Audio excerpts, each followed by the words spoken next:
Bonjour à tous et à toutes. Je suis ravie d'être avec vous aujourd'hui dans ce magnifique palais du Pharo où, en principe, nous allons passer toute la journée ensemble. Je m'appelle Raphaëlle Duchemin. Je suis très honorée d'être à vos côtés. Je suis journaliste indépendante et engagée aux côtés de Marcel et de Reporters d'Espoir notamment. C'est un temps fort que nous allons vivre parce que ce rendez-vous, finalement, il n'est pas vraiment comme les autres dans l'économie de notre région. Vous le savez mieux que moi, au fil des ans, l'économie sociale et solidaire s'est imposée dans le paysage. Aujourd'hui, elle représente, et Denis Philippe me corrigera si mes chiffres sont erronés, environ en région sud 13% des emplois du privé. Elle réunit quelque chose comme près de 12 000 entreprises et quasiment 175 000 salariés. C'est vrai que ce que certains regardaient avec curiosité avant les crises que nous venons de traverser s'impose aujourd'hui comme une partie de la solution et peut-être même davantage.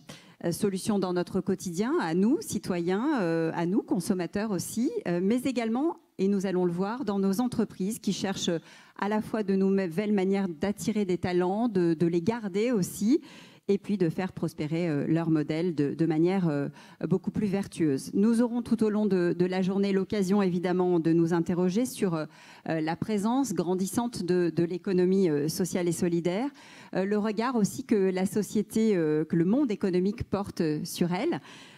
C'est vrai qu'il a beaucoup évolué ces dernières années, ce regard. Et cela sous l'impulsion des CRES notamment, et notamment de la CRES PACA. Cela n'a pas échappé à la secrétaire d'État, Marlène Schiappa, qui a tenu en quelque sorte à être des nôtres aujourd'hui à distance pour ouvrir cette 5e édition. Bonjour à toutes, bonjour à tous, Monsieur le Président de la Région, cher Renaud Muselier, Monsieur le Président de la CRES PACA, cher Denis Philippe. Je suis heureuse d'intervenir devant vous qui êtes les forces vives de l'économie sociale et solidaire et plus généralement de toute l'économie de la région Sud. Je sais que la région et la CRES particulièrement actives pour développer l'ESS partout sur le territoire. J'ai pu m'en rendre compte en septembre à Marseille où j'ai notamment rendu visite à la FASC Academy, adhérente de la CRES, qui m'a fait l'honneur de me nommer marraine de sa première promotion. C'est un magnifique exemple de coopération économique sur le territoire avec de l'économie non délocalisable au bénéfice de l'intérêt général. Depuis plusieurs années, c'est vrai que votre événement s'installe dans le paysage économique de la région.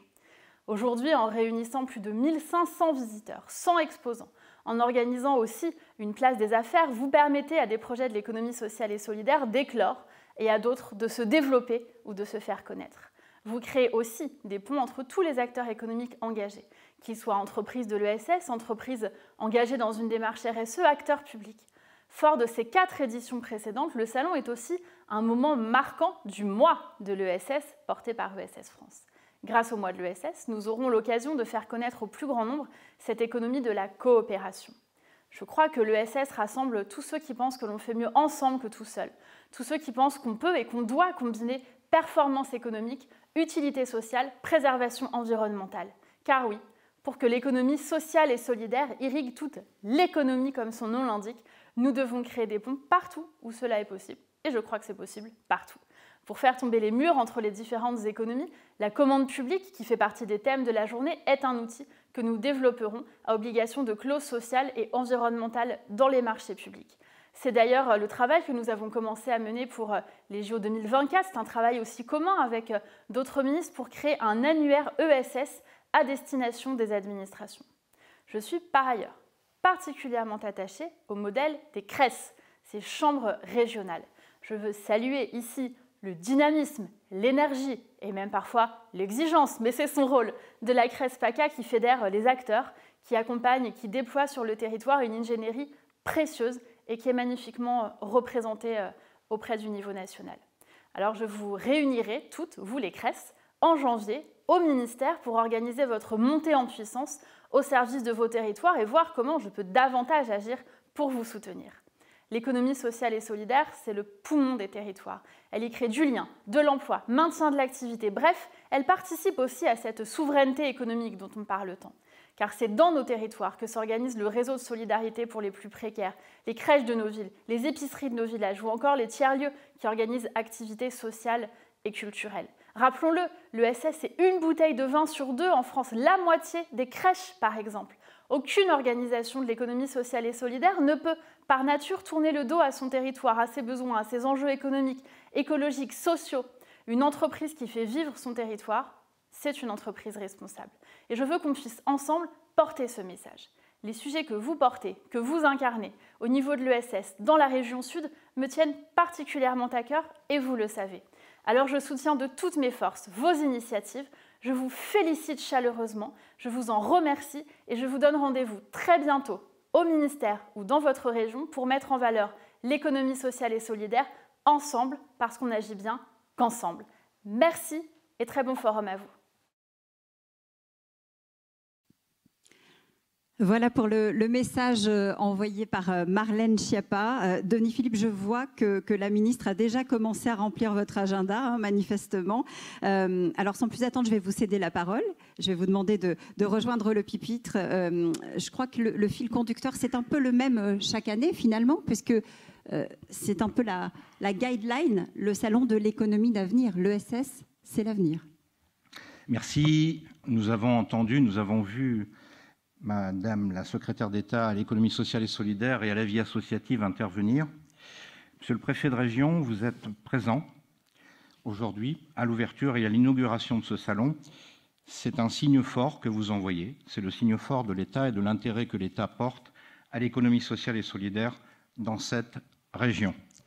Économie sociale et solidaire ouverte également à d'autres acteurs économiques qui sont parfois sur les mêmes sujets, sur les mêmes préoccupations que nos entreprises de l'économie sociale et solidaire peuvent avoir. Et sur ces préoccupations, nous avons un interlocuteur attentif, qui est la région. Et on peut dire qu'on a enclenché avec la région Provence-Alpes-Côte d'Azur quelque chose de solide. Et je veux vous remercier, Madame la conseillère régionale, en charge de l'économie en général et de l'économie sociale et solidaire, je dirais en particulier, pour votre présence, pour représenter aujourd'hui le président de la région. Je veux saluer également la présence de Monsieur le maire adjoint de la mairie de Marseille, parce qu'il ne vous aura pas échappé, mesdames et messieurs, que ce salon se tient bien à Marseille et que c'est souvent à Marseille que notre chambre régionale organise les événements qu'elle veut de porter, pour lesquels elle veut que ces événements soient emblématiques. Un salon qui est un salon d'avenir, qui est un salon d'achat responsable, et je le disais, que nous avons ouvert à d'autres acteurs économiques parce que nous revendiquons, nous, la Chambre régionale de l'économie sociale et solidaire de Provence-Alpes-Côte d'Azur, d'être une chambre régionale d'entreprise de l'économie sociale et solidaire. La réalité de l'économie sociale et solidaire, ce sont ces entreprises, et je pense que le rôle de notre chambre, et je suis amené à le répéter régulièrement, c'est de mettre en avant ces entreprises. Et nos entreprises ont besoin de prendre des contacts, de s'enrichir d'autres entreprises. Elles ont besoin également de pouvoir venir devant des acheteurs privés, devant des acheteurs publics, pour présenter ce qu'elles sont capables de faire. Et nous sommes aujourd'hui sur un salon d'affaires qui va réunir des professionnels. Et au long de toute la journée, il y aura bien sûr ce salon d'achat responsable qui mettra en présence des acheteurs privés, des acheteurs publics, avec des entreprises de l'économie sociale et solidaire, bien sûr, mais également avec d'autres entreprises. C'est dans cet esprit, d'ailleurs, que nous voulons aller plus loin et nous rapprocher d'autres acteurs économiques. Et c'est la raison pour laquelle nous avons engagé, avec la Chambre des métiers et de l'artisanat régional, une réflexion pour voir comment nous pouvons ensemble aller sur bon nombre de sujets, car si les artisans, nous le savons, sont en proximité, nos entreprises de l'économie sociale et solidaire le sont aussi, et je suis convaincu que nous pouvons faire ensemble. Un salon qui est important, vous le comprendrez, ça nous permet de nous retrouver. Nous avons passé quelques années qui étaient un petit peu des années compliquées. Nous avions organisé un salon virtuel, mais enfin pouvoir retrouver le contact humain. Le sens de l'humain, c'est quand même le sens de l'économie sociale et solidaire, et ça me fait plaisir, mesdames et messieurs, que vous soyez présents. Et comme je ne voulais oublier pour personne, je voudrais vous remercier en vos qualités, grades, fonctions, d'être présents aujourd'hui à ce salon. Je ne voudrais pas oublier, bien évidemment, notre conseillère régionale en charge de l'économie sociale et solidaire qui est avec nous, Agnès Rossi, et saluer une autre conseillère régionale, Anne Claudius Petit, qui nous a connus tout petits et qui nous accompagne depuis de nombreuses années. Et puis, je voudrais saluer mon ami Hervé Liberman également, conseiller régional, mais qui est impliqué dans le fonctionnement de notre chambre régionale puisqu'il en est administrateur. Et puis, je ne pourrais pas conclure sans vous parler de la chambre régionale des entreprises de l'économie sociale et solidaire de notre région. Nous sommes dans le cadre du mois de l'économie sociale et solidaire. Cet événement s'inscrit dans le cadre du mois de l'économie sociale et solidaire. Mais savez-vous que le mois de l'économie sociale et solidaire a été inventé, créé ici, dans cette région, par notre chambre régionale? Tout ça pour vous dire que nous avons, je pense, une vision, une importance forte, et nous sommes capables d'innovation. Nous avons innové avec le mois de l'économie sociale et solidaire, et comme nous sommes dans notre région des gens généreux, nous l'avons donné au niveau national, comme nous avons donné d'ailleurs l'observatoire qui donne chaque année les chiffres de la réalité de l'économie sociale et solidaire, département par département, région par région, ville par ville, et on va peut-être pouvoir affiner également, on arrivera peut-être à faire quartier par quartier la réalité de l'économie sociale et solidaire, vous dire que notre chambre régionale, elle a une vision forte de ce que doit être le rôle d'une chambre régionale dans une région, et je le disais, c'est-à-dire porter avec force la parole, la représentation de ces entreprises, parce que c'est bien ces entreprises qu'il faut mettre en avant. Et puis, vous livrez un scoop, et je m'adresse aujourd'hui également à des élus, je m'adresse également à monsieur le préfet de région. Nous avons mis en place dernièrement une formation justement à l'économie sociale et solidaire, à destination des élus, à destination des partenaires publics, à destination des partenaires privés. Il ne s'agit pas de former au métier des entreprises de l'économie sociale et solidaire, mais bien d'expliquer ce qu'est la réalité de l'économie sociale et solidaire. Nous avons fait du chemin dans cette région. Je suis convaincu que nous pouvons faire beaucoup mieux. Et si vous le permettez, monsieur le préfet de région, madame la conseillère régionale représentant le président de région, monsieur le maire adjoint, l'économie sociale et solidaire, dans cette région, nous pouvons tout à fait et facilement devenir la première région de l'économie sociale et solidaire. Si ensemble nous avons cette volonté, sachez que nous, Chambre régionale, nous avons cette volonté de faire ensemble. Je vous remercie. Je vous souhaite à toutes et à tous un bon salon. Et puis, je vous dirai que nous avons encore beaucoup de chemin à faire ensemble et que nous avons la volonté, votre présence le confirme, de faire ce chemin ensemble.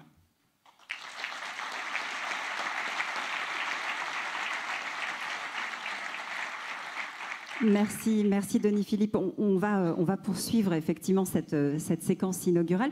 Je vais demander à Laurent Lardy de bien vouloir rejoindre le pupitre à son tour.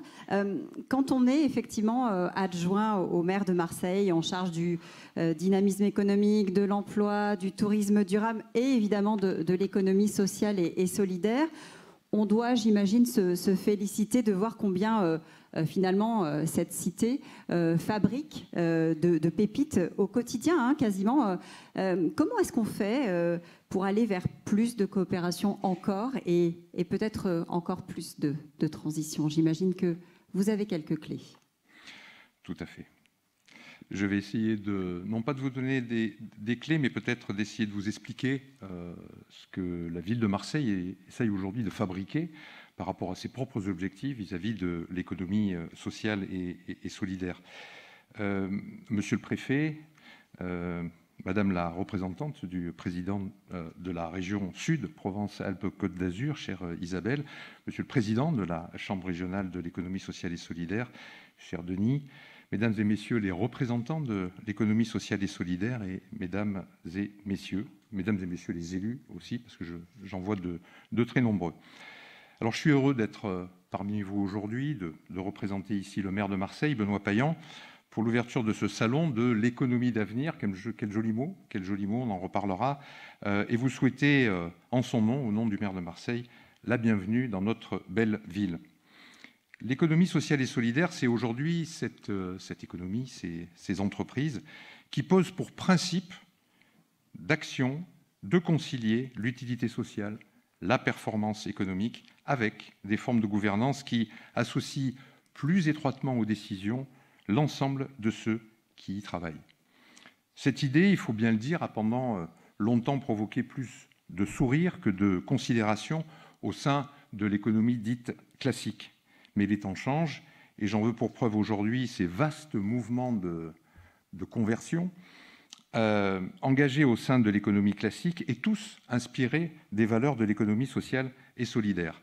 Alors en discutant avec ces entrepreneurs, souvent jeunes, je trouve souvent un constat commun qui s'impose finalement à tous, le constat que dans un nombre croissant de secteurs d'activité, les entreprises ne peuvent plus espérer prospérer durablement sans s'impliquer et contribuer à la bonne marche de la société au sein de laquelle elles prétendent se développer. Et puis, face à ce vaste mouvement, si vous me permettez, il y a Marseille. On dit souvent que Marseille est une ville pauvre. C'est entièrement faux. Marseille est une ville riche, économiquement riche, mais incroyablement inégalitaire.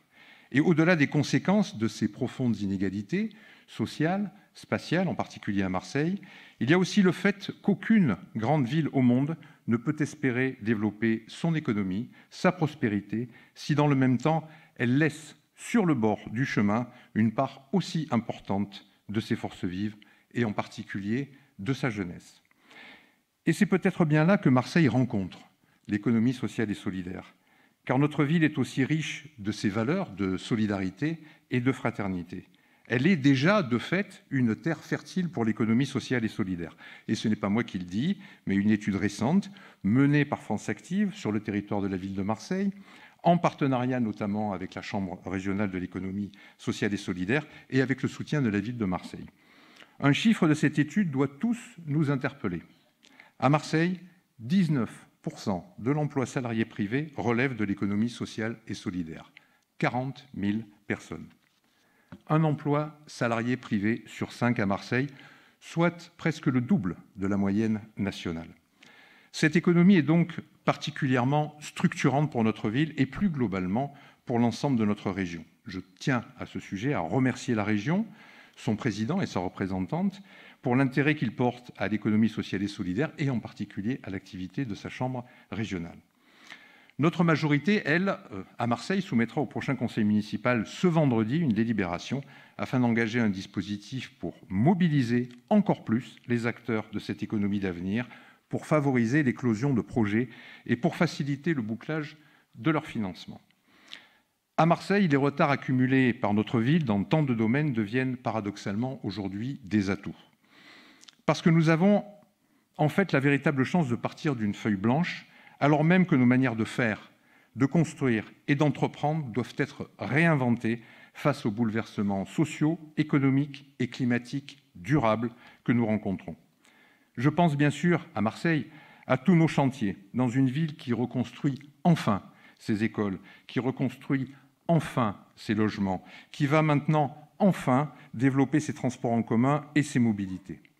Je pense aussi bien sûr à tous ces secteurs déjà fortement actifs au sein de l'écosystème de l'économie sociale et solidaire à Marseille, l'action sociale et la santé, la culture, l'économie circulaire, la mobilité, la logistique, l'agriculture urbaine, le sport et demain le tourisme. Autant de domaines dans lesquels les acteurs de cette économie repensés autour de son impact et de son utilité sociale joueront à l'avenir un rôle majeur en permettant notamment de donner corps au projet d'une ville reconstruite d'abord par ses habitants et pour ses habitants.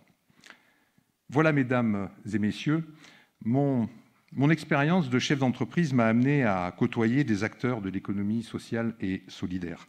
Et j'ai toujours été frappé du fait que ces belles entreprises de toute taille avaient un point commun, la passion, la compétence, la fierté de participer à une entreprise collective et la volonté d'agir pour le bien commun. Ces valeurs humanistes font la force de toutes les entreprises qui s'engagent aujourd'hui dans cette économie de demain. Alors, s'il vous plaît, pour une fois au moins, et de ce point de vue-là, ne changez rien. Je vous remercie.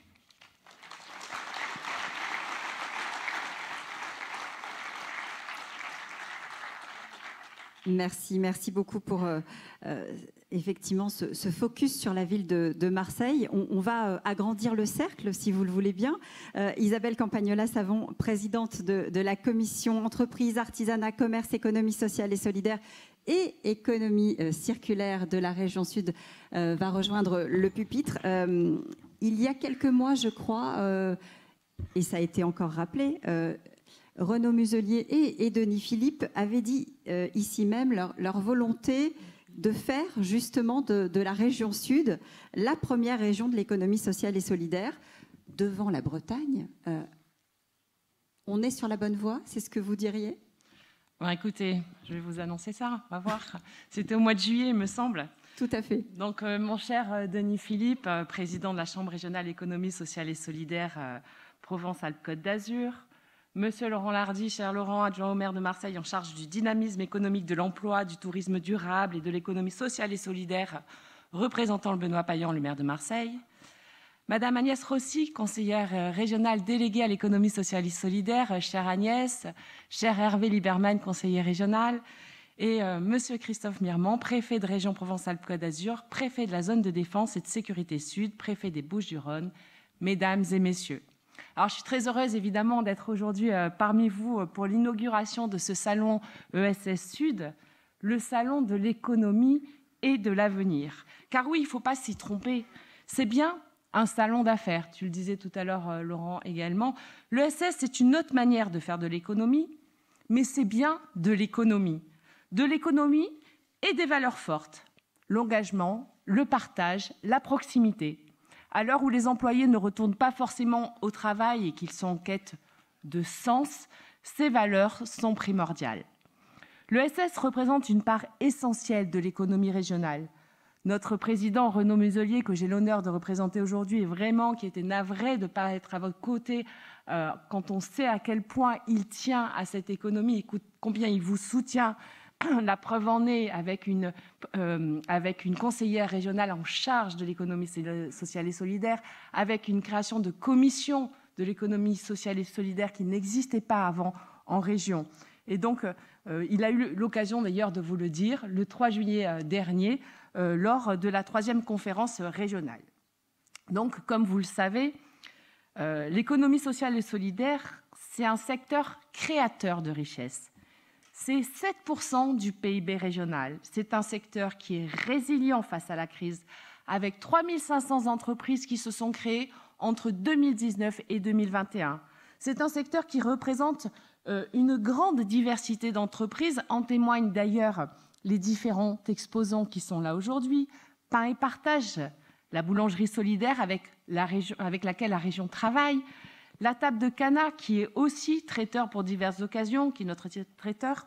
Le cabinet Sogefi, plateforme de recouvrement responsable, qui a bénéficié du parcours régional Cèdre en 2021. Ou bien alors l'entreprise Rado, qui est une entreprise de portage de repas à domicile, qui est donc accompagnée dans son développement par la CRES dans le cadre de mon projet d'entreprise. L'ESS, c'est aussi un secteur créateur d'emplois. Vous le disiez tout à l'heure, c'est 173 salariés en région Sud, Provence-Alpes-Côte d'Azur, plus de 12 000 entreprises. Ce sont des emplois non délocalisables, Madame la Ministre l'énonçait tout à l'heure, car au sein de l'économie sociale et solidaire, il y a le lien, il y a la proximité. Il y a un chiffre à retenir aussi, c'est que 68% des emplois de l'économie sociale et solidaire sont occupés par des femmes. Notre région Sud a adopté une stratégie régionale ambitieuse pour développer l'économie sociale et solidaire. Nous sommes en effet les premiers partenaires de l'ESS, avec un objectif, et vous connaissez notre président avec ses objectifs, avec ses ambitions, doper le nombre de projets ESS créateurs de valeur. Alors pour y parvenir, nous avons construit une politique résolument nouvelle et mis en place différents outils. Un accompagnement renforcé via mon projet d'entreprise, ce sont quand même 300 projets ESS accompagnés par an, avec un budget de 1,18 million d'euros et des fonds européens. Avec 4 partenaires principaux, la CRES bien sûr, mais aussi France Active, dont je suis la présidente du conseil de surveillance, l'URSCOP, le réseau Initiative, que j'ai vu dans la salle, et Intermed, évidemment, que je salue. Et puis 2 dispositifs phares, le dispositif Cèdre, que vous connaissez bien entendu, et le nouveau dispositif que nous avons mis en place, qui est le dispositif Zéro Rideau Fermé. Nous menons également une politique en faveur des achats responsables. La commande publique est en effet un véritable levier pour le développement de l'ESS et je pense notamment au SPACER, qui est le schéma régional de promotion de l'achat responsable. Un acronyme certes fleuri, et vous savez combien notre président adore les acronymes, mais un objectif clair. 70% des marchés publics passés par la région Provence-Alpes-Côte d'Azur doivent être qualifiés d'achats écologiquement et socialement responsables. En 2021, 13% d'opérateurs de l'ESS se trouvent d'ailleurs dans le panel des fournisseurs de la région. Alors, mesdames et messieurs, à la dernière plénière du 21 octobre, 5,4 millions d'euros ont été débloqués pour aider les TPE-PME dans leurs efforts en matière de transition écologique et soutenir l'économie de proximité. Notre président l'a déjà annoncé en juillet devant vous, la région Sud s'engage à accompagner les acteurs de l'ESS à hauteur de 96 millions d'euros d'ici 2028, c'est-à-dire 16 millions d'euros par an. C'est pourquoi nous resterons toujours mobilisés à vos côtés pour vous soutenir dans vos projets.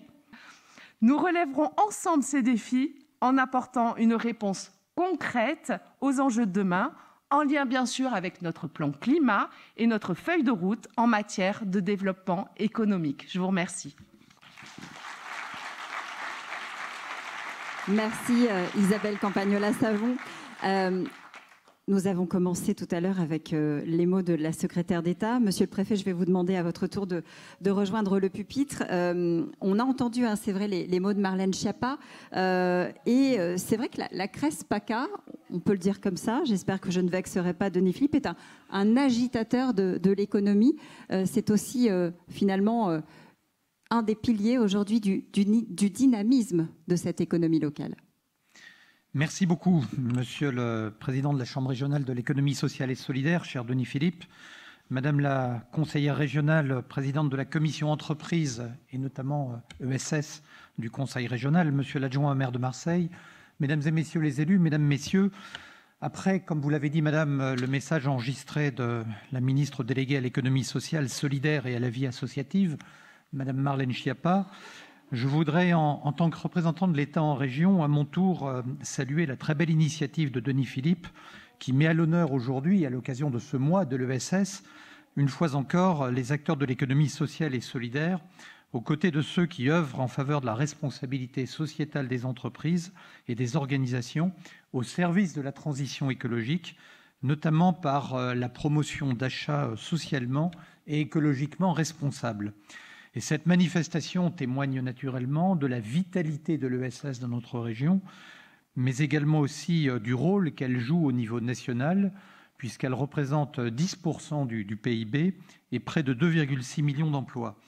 Elle est une voie, et chacun en est convaincu naturellement ici, opportune pour la création d'emplois, et elle englobe surtout un champ d'intervention extrêmement large, depuis la culture jusqu'au commerce de proximité, de l'enseignement jusqu'à la santé, des missions de solidarité et de cohésion sociale, à la prise en compte des enjeux du changement climatique.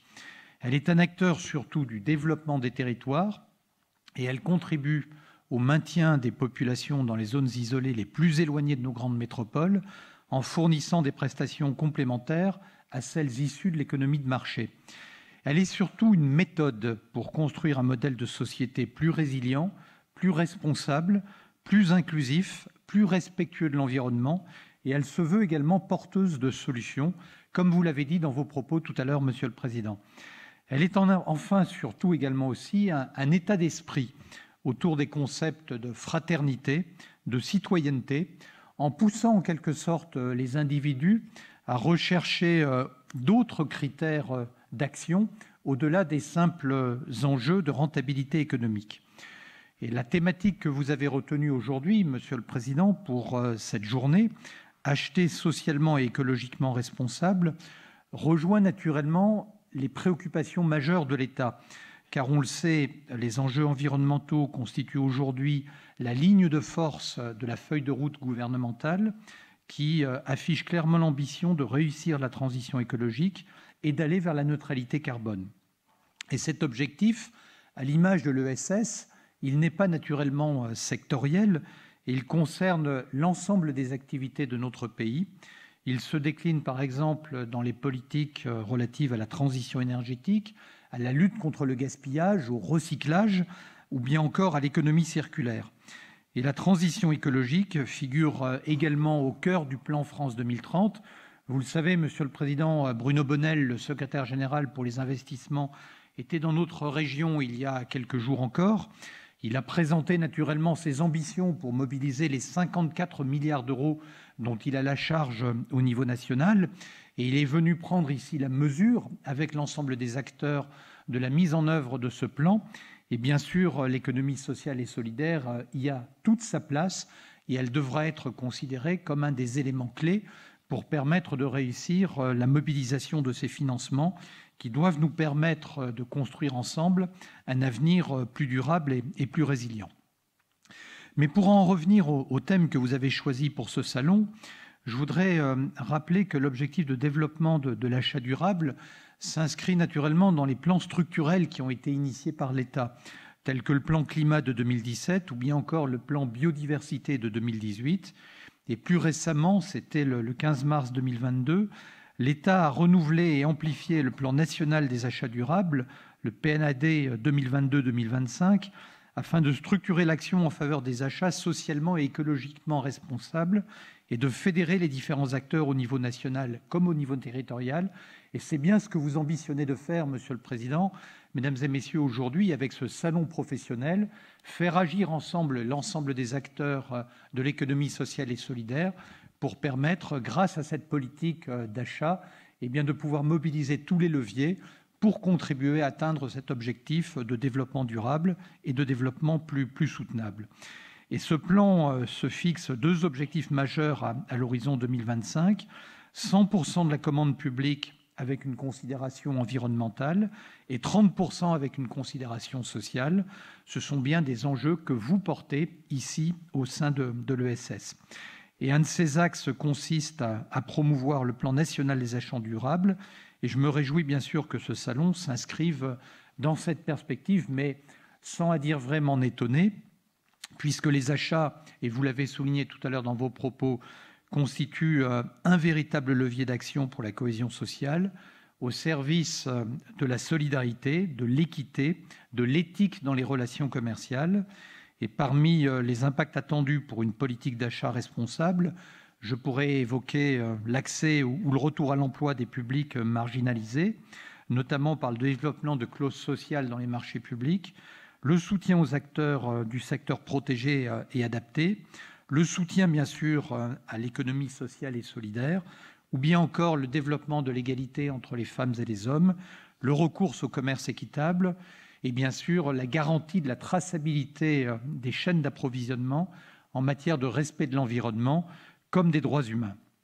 Au niveau régional, outre le recours aux facilitateurs pour intégrer et suivre les clauses de l'inclusion sociale dans les marchés interministériels régionaux, la plateforme régionale des achats, qui est rattachée à la préfecture de région, s'est engagée à signer la charte Relations fournisseurs-acheteurs responsables et obtenir le label, confirmant ainsi l'engagement de l'État dans une politique d'achat responsable.